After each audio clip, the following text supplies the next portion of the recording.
लोधी वंश। Hello friend, आज हम लोग दिल्ली सल्तनत का एक महत्वपूर्ण टॉपिक लोधी वंश को देखेंगे, जो एग्जाम की दृष्टि से महत्वपूर्ण है। क्वेश्चन पूछे जाते हैं। लोधी वंश 1451 से 1526 तक रहा और 75 वर्ष तक लोधी वंश का शासन रहा दिल्ली पर। ये दिल्ली सल्तनत का अंतिम वंश था, 5 वंशों में अंतिम वंश था, और ये प्रथम अफगान वंश भी था। द्वितीय अफगान वंश शेरशाह सूरी द्वारा स्थापित साम्राज्य को कहा जाता है। दिल्ली सल्तनत के राजवंशों में लोधी वंश अंतिम था और 1451 ईस्वी में बहलोल लोधी ने लोधी वंश के नाम से प्रथम अफगान राज्य की स्थापना की थी। दिल्ली के तुर्कों की सत्ता समाप्त कर अफगानों का राज्य स्थापित किया था। लोधी अफगानों के गिलजई कबीले की शाखा साहू खेल से संबंधित थे, और बहलोल लोधी के जो पितामह थे मलिक बहराम, वो फिरोज शाह तुगलक के शासनकाल में भारत आए थे। सर्वप्रथम लोदियों का महत्व नासरुद्दीन महमूद के समय में बढ़ा था, और बलबन ने तो अफगानों के का जो उपयोग वो मंगोलों के विरुद्ध किया था। खिलजी तुगलक काल में इन्होंने महत्वपूर्ण सेना में महत्वपूर्ण भूमिका निभाई थी। बहलोल लोदी 1451 से 1489 ईस्वी इनका शासन काल है। इनके पिता का नाम काला शाह था, और जन्म से पहले ही माता की मृत्यु हो गई। इनकी माता, जब ये अपनी माँ के पेट में थे तभी एक दुर्घटना घट गई और इनकी माता की मृत्यु हो गई, और किसी तरह इनको शल्य क्रिया द्वारा बचाया गया। खिजर खां के समय में काला शाह दौरौला का राज्यपाल था, और बहलोल लोदी का जन्म दौराला में ही हुआ था। कुछ समय पश्चात ही नियाजी अफगानों से संघर्ष में इनके पिता काला शाह की मृत्यु हो गई, और बहलोल लोदी का पालन पोषण इनके चाचा इस्लाम खां ने किया। बाद में अपनी पुत्री का विवाह भी इनसे कर दिया, क्योंकि काफ़ी योग्य व्यक्ति थे, और उसको अपना उत्तराधिकारी भी घोषित किया। इस्लाम खां की मृत्यु के पश्चात सुल्तान मोहम्मद शाह ने इसे सरहिंद का सूबेदार नियुक्त किया। दिल्ली पर महमूद खिलजी के आक्रमण को विफल कर सुल्तान मोहम्मद शाह की विशेष कृपा प्राप्त कर ली, और उसकी सेवा से प्रसन्न होकर उन्होंने महमूद खिलजी ने मोहम्मद शाह ने इनको अपना पुत्र कहकर संबोधित किया था, तथा खां ने जहां की उपाधि भी दी थी। सुल्तान अलाउद्दीन आलम शाह के समय में उसके वजीर हमीद से झगड़ा होने के कारण अलाउद्दीन दिल्ली की सत्ता छोड़कर बदाऊं चला गया।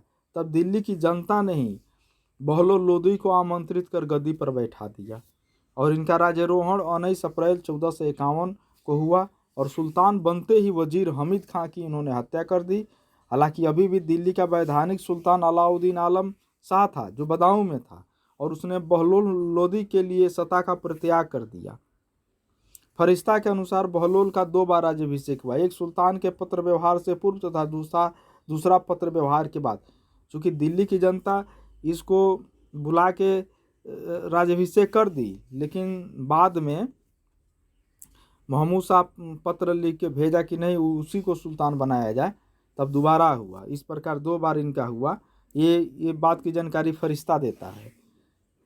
बहलोल लोदी का जो सैन्य अभियान है, तो 1479 में जौनपुर के सरकी शासक हुसैन शाह को पराजित कर जौनपुर को दिल्ली सल्तनत में मिला दिया, क्योंकि उस समय जौनपुर स्वतंत्र हो गया था, और जौनपुर के स्वतंत्र अस्तित्व को बहलोल लोदी ने समाप्त कर दिया। जौनपुर का शासक उस समय महमूद शाह था, जो दिल्ली के सुल्तान जो अलाउद्दीन शाह था उसी का वो दामाद था। अलाउद्दीन शाह जो पहले था उसी का वो दामाद था, और अलाउद्दीन ये सैयद वंश का अंतिम सुल्तान है। ने दिल्ली पर तो जो महमूद शाह ने दिल्ली पर आक्रमण किया, लेकिन परास्त हुआ। नरेला में युद्ध हुआ था दोनों के बीच में, और बहलोल लोदी ने अपने पुत्र बारबाग शाह को जौनपुर का राज्यपाल बना दिया। मुल्तान का अभियान 1468-69 में किया। यह लंगाओं के विरुद्ध अभियान हुआ था। इसी दौरान रोह के अफगानों को सत्ता में भर्ती करने की नीति अपनाई, और मालवा अभियान किया। मालवा राज्य का परगना अल्हनपुर को उजाड़ डाला, और हालांकि वो मालवा को पूरी तरह से विजित नहीं कर पाया। राज्य का विभाजन 1485 में अपना साम्राज्य पुत्रों और अफगान जाति वर्गों में विभाजित कर दिया। अपने दूसरे पुत्र निजाम खां, जो बाद में सिकंदर लोदी के नाम से गद्दी पर बैठा, को अपना उत्तराधिकारी घोषित किया, तथा उसे पंजाब, दिल्ली, दोआब का क्षेत्र दे दिया। ग्वालियर का अभियान 1486-87 में यह उसका अंतिम अभियान था और ग्वालियर के शासक थे कीर्ति सिंह, जिनको रामकरण के नाम से भी जाना जाता था। उसने अधीनता स्वीकार कर लिया और 100 मन सोना इस अभियान से प्राप्त हुआ था। और इसी अभियान के दौरान दिल्ली लौटते समय मार्ग में इसको लू लग गया, जिससे बहलोल लोदी बीमार पड़ गया और 12 जून 1489 में उसकी मृत्यु हो गई। इनकी कुछ उपलब्धियां हैं। दिल्ली सल्तनत के सभी शासकों में सर्वाधिक समय तक 38 वर्ष तक शासन किया। जौनपुर का दिल्ली सल्तनत में विलय इसकी सबसे बड़ी उपलब्धि थी। राजत्व सिद्धांत में अफगान सरदारों की समानता पर ही इसका आधारित था राजत्व सिद्धांत, क्योंकि खुद अफगान ही था और धार्मिक दृष्टि से बहलोल लोदी उदार शासक था। इसके समय में जो हिंदू सरदार थे, राय प्रताप सिंह, राय करण सिंह, राय नरसिंह, राय त्रिलोक चंद्र एवं राय दादू थे। उसने युद्ध में प्राप्त लूट के माल में से केवल पवित्र खलीफाओं द्वारा अनुमन्य एक भाग ही प्राप्त किया था। उसने 1/4 टंके के मूल्य के बराबर बहलोली नामक चांदी का सिक्का प्रचलित किया, जो मुगल शासक अकबर के समय तक विनिमय का माध्यम रहा था।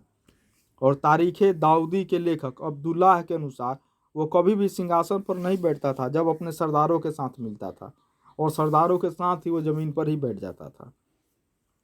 ओके फ्रेंड, इसके बाद हम लोग सिकंदर लोदी और इब्राहिम लोदी को देखेंगे। तब तक बाय।